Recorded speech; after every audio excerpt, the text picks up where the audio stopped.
மத்தேயு 13ஆம் அதிகாரம். இயேசு அன்றைய தினமே வீட்டிலிருந்து புறப்பட்டு போய் கடலோரத்திலே உட்கார்ந்தார். திரளான ஜனங்கள் அவரிடத்தில் கூடி வந்தபடியால் அவர் படவிலேறி உட்கார்ந்தார். ஜனங்கள் எல்லாரும் கரையிலே நின்றார்கள். அவர் அநேக விசேஷங்களை உவமைகளாக அவர்களுக்கு சொன்னார். கேளுங்கள், விதைக்கிறவன் ஒருவன் விதைக்க புறப்பட்டான். அவன் விதைக்கையில் சில விதை வழியருகே விழுந்தது. பறவைகள் வந்து அதை பட்சித்து போட்டது. சில விதை அதிக மண்ணில்லாத கற்பார இடங்களில் விழுந்தது. மண் ஆழமாய் இராததினாலே அது சீக்கிரமாய் முளைத்தது. வெயில் ஏறின போதோ தீந்து போய் வேரில்லாமையால் உலர்ந்து போயிற்று. சில விதை முள்ளுள்ள இடங்களில் விழுந்தது. முள் வளர்ந்து அதை நெருக்கி போட்டது. சில விதையோ நல்ல நிலத்தில் விழுந்து சிலது 100ஆகவும் சிலது 60ஆகவும் சிலது 30ஆகவும் பலன் தந்தது. கேட்கிறதற்கு காதுள்ளவன் கேட்க கடவன் என்றார். அப்பொழுது சீஷர்கள் அவரிடத்தில் வந்து, ஏன் அவர்களுடைய உவமைகளாக பேசுகிறீர் என்று கேட்டார்கள். அவர்களுக்கு அவர் பிரதியுத்தரமாக, பரலோக ராஜ்யத்தின் இரகசியங்களை அறியும்படி உங்களுக்கு அருளப்பட்டது, அவர்களுக்கோ அருளப்படவில்லை. உள்ளவன் எவனோ அவனுக்கு கொடுக்கப்படும், பரிபூரணமும் அடைவான். இல்லாதவன் எவனோ அவனிடத்தில் உள்ளதும் எடுத்துக்கொள்ளப்படும். அவர்கள் கண்டும் காணாதவர்களாயும் கேட்டும் கேளாதவர்களாயும் உணர்ந்து கொள்ளாதவர்களாயும் இருக்கிறபடியினால் நான் உவமைகளாக அவர்களோடே பேசுகிறேன். ஏசாயாவின் தீர்க்க தரிசனம் அவர்களிடத்தில் நிறைவேறுகிறது. அதாவது, காதார கேட்டு உணராதிருப்பீர்கள், கண்ணார கண்டும் அறியாதிருப்பீர்கள். இந்த ஜனங்கள் கண்களினால் காணாமலும் காதுகளினால் கேளாமலும் இருதயத்தினால் உணர்ந்து மனம் திரும்பாமலும் நான் அவர்களை ஆரோக்கியமாக்காமலும் இருக்கும்படியாக அவர்கள் இருதயம் கொழுத்திருக்கிறது. காதால் மந்தமாய் கேட்டு தங்கள் கண்களை மூடிக்கொண்டார்கள் என்பதே. உங்கள் கண்கள் காண்கிறதினாலும் உங்கள் காதுகள் கேட்கிறதினாலும் அவைகள் பாக்கியம் உள்ளவைகள். அநேக தீர்க்கதரிசிகளும் நீதிமான்களும் நீங்கள் காண்கிறவைகளை காணவும் நீங்கள் கேட்கிறவைகளை கேட்கவும் விரும்பியும் காணாமலும் கேளாமலும் போனார்கள் என்று மெய்யாகவே உங்களுக்கு சொல்லுகிறேன். ஆகையால் விதைக்கிறவனை பற்றிய உவமையை கேளுங்கள். ஒருவன் ராஜ்யத்தின் வசனத்தை கேட்டும் உணராதிருக்கும் போது பொல்லாங்கன் வந்து அவன் இருதயத்தில் விதைக்கப்பட்டதை பறித்து கொள்ளுகிறான். அவனே வழியருகே விதைக்கப்பட்டவன். கற்பார இடங்களில் விதைக்கப்பட்டவன் வசனத்தை கேட்டு உடனே அதை சந்தோஷத்தோடு ஏற்றுக்கொள்ளுகிறவன். ஆகிலும் தனக்குள்ளே வேறில்லாதவனாய் கொஞ்ச காலம் மாத்திரம் நிலைத்திருப்பான். வசனத்தின் நிமித்தம் உபத்திரவமும் துன்பமும் உண்டான உடனே இடரல் அடைவான். முள்ளுள்ள இடங்களில் விதைக்கப்பட்டவன் வசனத்தை கேட்கிறவனாயிருந்தும் உலக கவலையும் ஐஸ்வர்யத்தின் மயக்கமும் வசனத்தை நெருக்கி போடுகிறதினால் அவனும் பலனற்று போவான். நல்ல நிலத்தில் விதைக்கப்பட்டவனோ வசனத்தை கேட்கிறவனும் உணர்கிறவனுமாய் இருந்து 100ஆகவும் 60ஆகவும் 30ஆகவும் பலன் தருவான் என்றார். வேறொரு உவமையை அவர்களுக்கு சொன்னார். பரலோக ராஜ்யம் தன் நிலத்தில் நல்ல விதையை விதைத்த மனுஷனுக்கு ஒப்பாயிருக்கிறது. மனுஷர் நித்திரை பண்ணுகையில் அவனுடைய சத்துரு வந்து கோதுமைக்குள் களைகளை விதைத்து விட்டு போனான். பயிரானது வளர்ந்து கதிர்விட்ட போது களைகளும் காணப்பட்டது. வீட்டெஜமானுடைய வேலைக்காரர் அவனிடத்தில் வந்து, ஆண்டவனே, நீர் உமது நிலத்தில் நல்ல விதையை விதைத்தீர் அல்லவா? பின்னை அதில் களைகள் எப்படி உண்டானது என்றார்கள். அதற்கு அவன், சத்துரு அதை செய்தான் என்றான். அப்பொழுது வேலைக்காரர், நாங்கள் போய் அவைகளை பிடுங்கி போட உமக்கு சித்தமா என்று கேட்டார்கள். அதற்கு அவன், வேண்டாம், களைகளை பிடுங்கும்போது நீங்கள் கோதுமையையும் கூட வேரோடை பிடுங்காதபடிக்கு இரண்டையும் அறுப்பு மட்டும் வளர விடுங்கள். அறுப்பு காலத்தில் நான் அறுக்கிறவர்களை நோக்கி, முதலாவது களைகளை பிடுங்கி அவைகளை சுட்டரிக்கிறதற்கு கட்டுகளாக கட்டுங்கள், கோதுமையோ என் களஞ்சியத்தில் சேர்த்து வையுங்கள் என்பேன் என்று சொன்னான் என்றார். வேறொரு உவமையை அவர்களுக்கு சொன்னார். பரலோக ராஜ்யம் கடுகு விதைக்கு ஒப்பாயிருக்கிறது. அதை ஒரு மனுஷன் எடுத்து தன் நிலத்தில் விதைத்தான்.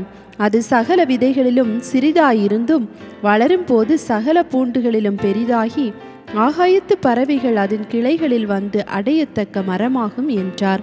வேறொரு உவமையை அவர்களுக்கு சொன்னார். பரலோக ராஜ்யம் புளித்த மாவுக்கு ஒப்பாயிருக்கிறது. அதை ஒரு ஸ்திரீ எடுத்து முழுவதும் புளிக்கும் வரைக்கும் 3 படி மாவிலே அடக்கி வைத்தாள் என்றார். இவைகளை எல்லாம் இயேசு ஜனங்களோட உவமைகளாக பேசினார். உவமைகளினாலே அன்றி அவர்களோட பேசவில்லை. என் வாயை உவமைகளினால் திறப்பேன், உலக தோற்றம் முதல் மறைப்பொருளானவைகளை வெளிப்படுத்துவேன் என்று தீர்க்கதரிசியால் உரைக்கப்பட்டது நிறைவேறும்படி இப்படி நடந்தது. அப்பொழுது இயேசு ஜனங்களை அனுப்பிவிட்டு வீட்டுக்கு போனார். அவருடைய சீஷர்கள் அவரிடத்தில் வந்து, நிலத்தின் களைகளை பற்றிய உவமையை எங்களுக்கு வெளிப்படுத்த வேண்டும் என்று கேட்டார்கள். அவர் பிரதியுத்தரமாக, நல்ல விதையை விதைக்கிறவன் மனுஷ குமாரன், நிலம் உலகம், நல்ல விதை ராஜ்யத்தின் புத்திரர், களைகள் பொல்லாங்கனுடைய புத்திரர், அவைகளை விதைக்கிற சத்துரு பிசாசு, அறுப்பு உலகத்தின் முடிவு, அறுக்கிறவர்கள் தேவதூதர்கள். ஆதலால் களைகளை சேர்த்து அக்கினியால் சுட்டரிக்கிறது போல இவ்வுலகத்தின் முடிவிலே நடக்கும். மனுஷகுமாரன் தம்முடைய தூதர்களை அனுப்புவார். அவர்கள் அவருடைய ராஜ்யத்தில் இருக்கிற சகல இடரல்களையும் அக்கிரம் செய்கிறவர்களையும் சேர்த்து அவர்களை அக்கினி சூளையிலே போடுவார்கள். அங்கே அழுகையும் பற்கடிப்பும் உண்டாயிருக்கும். அப்பொழுது நீதிமான்கள் தங்கள் பிதாவின் ராஜ்யத்திலே சூரியனைப் போல பிரகாசிப்பார்கள். கேட்கிறதற்கு காதுள்ளவன் கேட்க கடவன். அன்றியும் பரலோக ராஜ்யம் நிலத்தில் புதைத்திருக்கிற பொக்கிஷத்துக்கு ஒப்பாயிருக்கிறது. அதை ஒரு மனுஷன் கண்டு மறைத்து அதை பற்றிய சந்தோஷத்தினாலே போய் தனக்கு உண்டான எல்லாவற்றையும் விற்று அந்த நிலத்தை கொள்ளுகிறான். மேலும் பரலோக ராஜ்யம் நல்ல முத்துக்களை தேடுகிற வியாபாரிக்கு ஒப்பாயிருக்கிறது. அவன் விலை உயர்ந்த ஒரு முத்தை கண்டு போய் தனக்குண்டான எல்லாவற்றையும் விற்று அதை கொள்ளுகிறான். அன்றியும் பரலோக ராஜ்யம் கடலிலே போடப்பட்டு சகலவிதமான மீன்களையும் சேர்த்து வாரிக்கொள்ளும் வலைக்கு ஒப்பாயிருக்கிறது. அது நிறைந்த போது அதை கரையில் இழுத்து உட்கார்ந்து நல்லவைகளை கூடைகளில் சேர்த்து ஆகாதவைகளை எரிந்து போடுவார்கள். இப்படியே உலகத்தின் முடிவிலே நடக்கும். தேவதூதர்கள் புறப்பட்டு நீதிமான்களின் நடுவிலிருந்து பொல்லாதவர்களை பிரித்து அவர்களை அக்கினி சூளையிலே போடுவார்கள். அங்கே அழுகையும் பற்கடிப்பும் உண்டாயிருக்கும் என்றார். பின்பு இயேசு அவர்களை நோக்கி, இவைகளையெல்லாம் அறிந்து கொண்டீர்களா என்று கேட்டார். அதற்கு அவர்கள், ஆம், அறிந்து கொண்டோம் ஆண்டவரே என்றார்கள். அப்பொழுது அவர் அவர்களை நோக்கி, இப்படி இருக்கிறபடியால் பரலோக ராஜ்யத்துக்கு அடுத்தவைகளில் உபதேசிக்கப்பட்டு தேறின வேத பாரகன் எவனும் தன் பொக்கிஷத்திலிருந்து புதியவைகளையும் பழையவைகளையும் எடுத்து கொடுக்கிற வீட்டெஜமானாகிய மனுஷனுக்கு ஒப்பாயிருக்கிறான் என்றார். இயேசு இந்த உவமைகளை சொல்லி முடித்த பின்பு அவ்விடம் விட்டு தாம் வளர்ந்த ஊரிலே வந்து அவர்களுடைய ஜெப ஆலயத்திலே அவர்களுக்கு உபதேசம் பண்ணினார். அவர்கள் ஆச்சரியப்பட்டு, இவனுக்கு இந்த ஞானமும் பலத்த செய்கைகளும் எப்படி வந்தது? இவன் தச்சனுடைய குமாரன் அல்லவா? இவன் தாய் மரியாள் என்பவள் அல்லவா? யாக்கோபு, யோசே, சீமோன், யூதா என்பவர்கள் இவனுக்கு சகோதரர் அல்லவா? இவன் சகோதரிகள் எல்லாரும் நம்மிடத்தில் இருக்கிறார்கள் அல்லவா? இப்படி இருக்க இதெல்லாம் இவனுக்கு எப்படி வந்தது என்று சொல்லி அவரை குறித்து இடரல் அடைந்தார்கள். இயேசு அவர்களை நோக்கி, தீர்க்கதரிசி ஒருவன் தன் ஊரிலும் தன் வீட்டிலுமே அன்றி வேறெங்கும் கனவீனம் அடையான் என்றார். அவர்களுடைய அவிசுவாசத்தின் நிமித்தம் அவர் அங்கே அநேக அற்புதங்களை செய்யவில்லை. மத்தேயு 14ஆம் அதிகாரம்.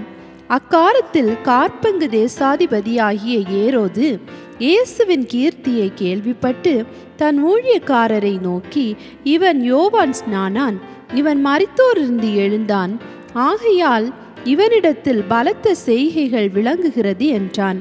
ஏரோது தன் சகோதரனாகிய பிலிப்புவின் மனைவி ஏரோதியாளின் நிமித்தம் யோவானை பிடித்து கட்டி காவலில் வைத்திருந்தான்.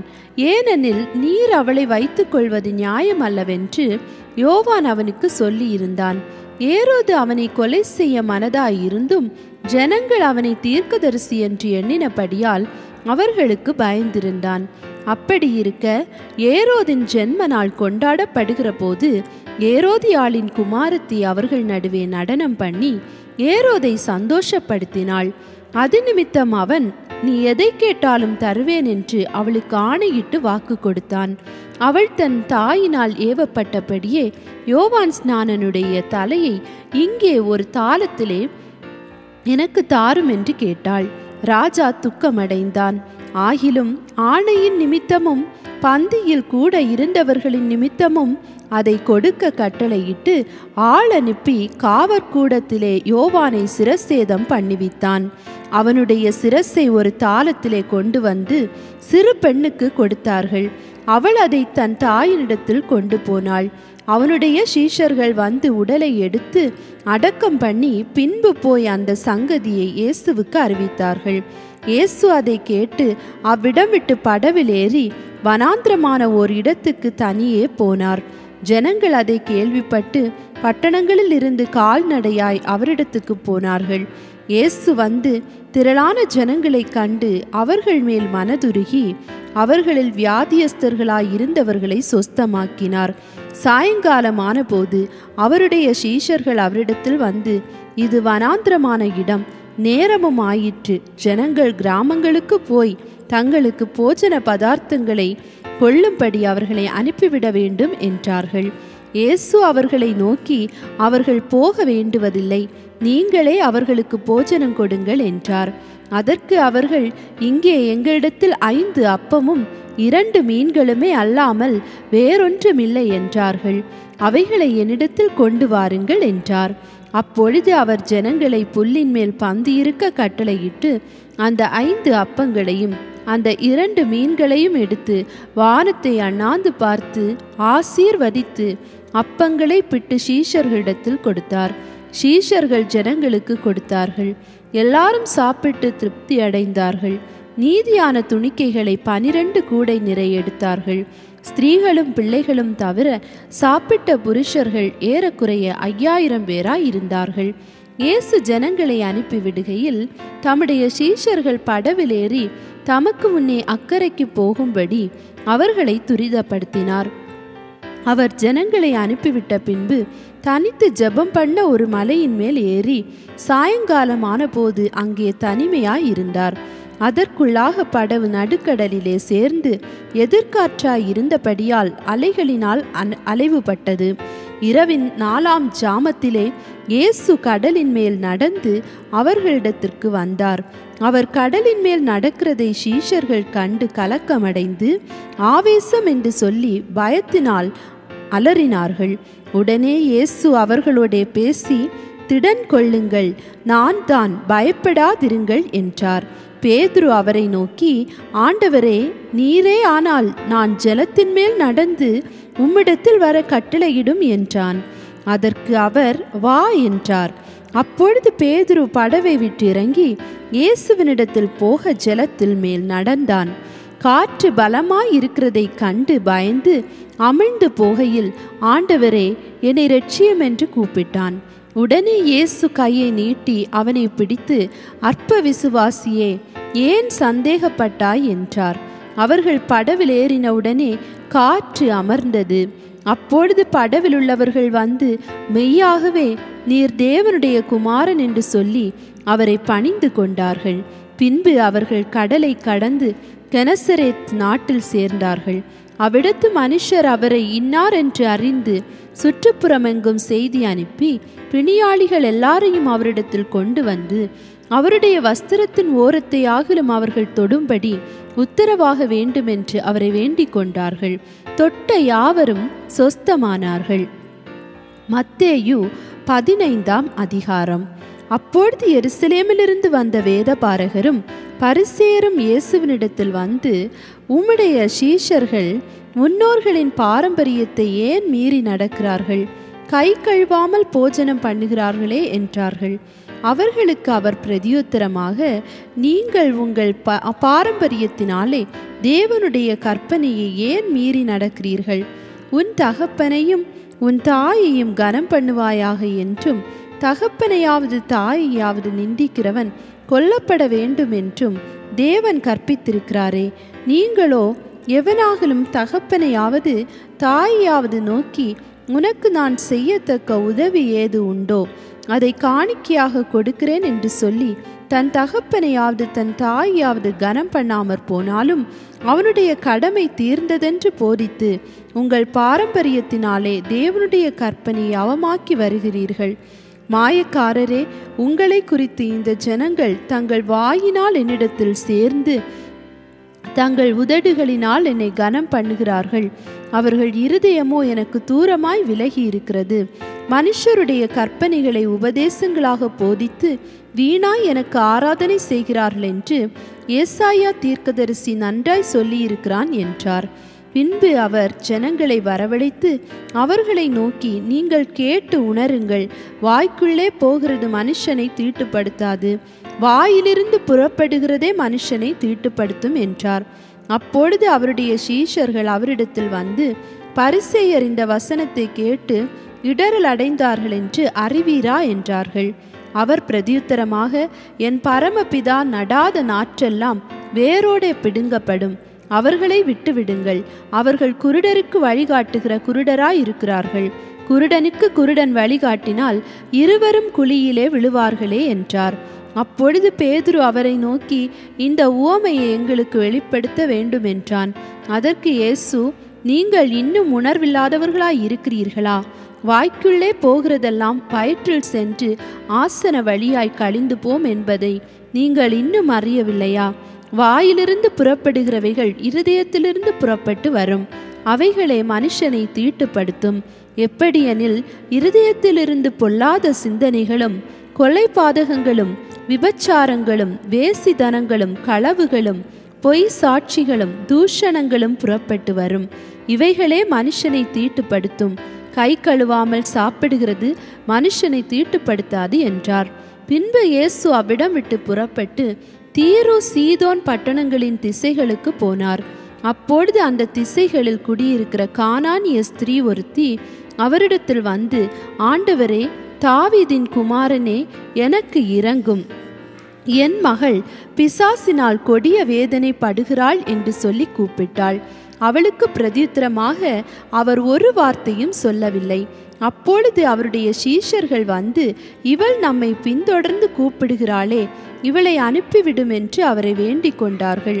அதற்கு அவர், காணாமற் போன ஆடுகளாகிய இஸ்ரவேல் வீட்டாரிடத்திற்கு அனுப்பப்பட்டேனே அன்றி மற்றபடி அல்லவென்றார். அவள் வந்து, ஆண்டவரே, எனக்கு உதவி செய்யும் என்று அவரை பணிந்து கொண்டாள். அவர் அவளை நோக்கி, பிள்ளைகளின் அப்பத்தை எடுத்து நாய்க்குட்டிகளுக்கு போடுகிறது நல்லதல்ல என்றார். அதற்கு அவள், மெய்தான் ஆண்டவரே, ஆகிலும் நாய்க்குட்டிகள் தங்கள் எஜமான்களின் மேஜையிலிருந்து விழும் துணிக்கைகளை தின்னுமே என்றாள். இயேசு அவளுக்கு பிரதியுத்தரமாக, ஸ்திரீயே, உன் விசுவாசம் பெரிது, நீ விரும்புகிறபடி உனக்காக கடவது என்றார். அந்நேரமே அவள் மகள் ஆரோக்கியமானாள். இயேசு அவ்விடம் விட்டு புறப்பட்டு கலிலேயா கடல் அருகே வந்து ஒரு மலையின் மேல் ஏறி அங்கே உட்கார்ந்தார். அப்பொழுது சப்பானிகள், குருடர், ஊமையர், ஊனர் முதலிய அநேகரை திரளான ஜனங்கள் கூட்டிக் கொண்டு இயேசுவினிடத்தில் வந்து அவர்களை அவர் பாதத்திலே வைத்தார்கள். அவர்களை அவர் சொஸ்தப்படுத்தினார். ஊமையர் பேசுகிறதையும் ஊனர் சொஸ்தமடைகிறதையும் சப்பானிகள் நடக்கிறதையும் குருடர் பார்க்கிறதையும் ஜனங்கள் கண்டு ஆச்சரியப்பட்டு இஸ்ரவேலின் தேவனை மகிமைப்படுத்தினார்கள். பின்பு இயேசு தம்முடைய சீஷர்களை அழைத்து, ஜனங்களுக்காக பரிதபிக்கிறேன். இவர்கள் என்னிடத்தில் 3 நாள் தங்கியிருந்து சாப்பிட ஒன்றுமில்லாதிருக்கிறார்கள். இவர்களை பட்டினியாய் அனுப்பிவிட எனக்கு மனதில்லை, வழியில் சோர்ந்து போவார்களே என்றார். அதற்கு அவருடைய சீஷர்கள், இவ்வளவு திரளான ஜனங்களுக்கு திருப்தி உண்டாகும்படி வேண்டிய அப்பங்கள் இந்த வனாந்திரத்திலே நமக்கு எப்படி அகப்படும் என்றார்கள். அதற்கு இயேசு, உங்களிடத்தில் எத்தனை அப்பங்கள் உண்டு என்று கேட்டார். அவர்கள் 7 அப்பங்களும் சில சிறு மீன்களும் உண்டு என்றார்கள். அப்பொழுது அவர் ஜனங்களை தரையில் பந்தியிருக்க கட்டளையிட்டு அந்த 7 அப்பங்களையும் அந்த மீன்களையும் எடுத்து ஸ்தோத்திரம் பண்ணிவிட்டு தம்முடைய சீஷர்களிடத்தில் கொடுத்தார். சீஷர்கள் ஜனங்களுக்கு பரிமாறினார்கள். எல்லாரும் சாப்பிட்டு திருப்தி அடைந்தார்கள். மீதியான துணிக்கைகளை 7 கூடை நிறைய எடுத்தார்கள். ஸ்திரீகளும் பிள்ளைகளும் தவிர சாப்பிட்ட புருஷர் 4000 பேராய் இருந்தார்கள். அவர் ஜனங்களை அனுப்பிவிட்டு படவில் ஏறி மக்தாலாவின் எல்லைகளில் வந்தார். மத்தேயு 16ஆம் அதிகாரம்.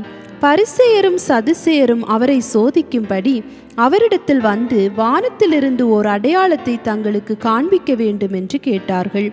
அவர்களுக்கு அவர் பிரதியுத்தரமாக, அஸ்தமனமாகிற போது செவ்வானமிட்டிருக்கிறது, அதனால் வெளி வாங்கும் என்று சொல்லுகிறீர்கள். உதயமாகிற போது செவ்வானமும் அந்தாரவுமாய் இருக்கிறது, அதனால் இன்றைக்கு காற்று மழையும் உண்டாகும் என்று சொல்லுகிறீர்கள். மாயக்காரரே, வானத்தின் தோற்றத்தை நிதானிக்க உங்களுக்கு தெரியுமே, காலங்களின் அடையாளங்களை நிதானிக்க உங்களால் கூடாதா? இந்த பொல்லாத விபச்சார சந்ததியார் அடையாளம் தேடுகிறார்கள். யோனா தீர்க்கதரிசியின் அடையாளமே அன்றி வேறு அடையாளம் இவர்களுக்கு கொடுக்கப்படுவதில்லை என்று சொல்லி அவர்களை விட்டு புறப்பட்டு போனார். அவருடைய சீஷர்கள் அக்கறை சேர்ந்தபோது அப்பங்களை கொண்டு வர மறந்து போனார்கள். இயேசு அவர்களை நோக்கி, பரிசேயர் சதுசேயர் என்பவர்களின் புளித்த மாவை குறித்து எச்சரிக்கையாயிருங்கள் என்றார். நாம் அப்பங்களை கொண்டு வராதபடியால் இப்படி சொல்லுகிறார் என்று அவர்கள் தங்களுக்குள்ளே யோசனை பண்ணி கொண்டார்கள்.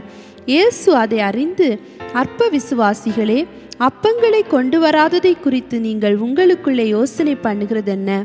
இன்னும் நீங்கள் உணரவில்லையா?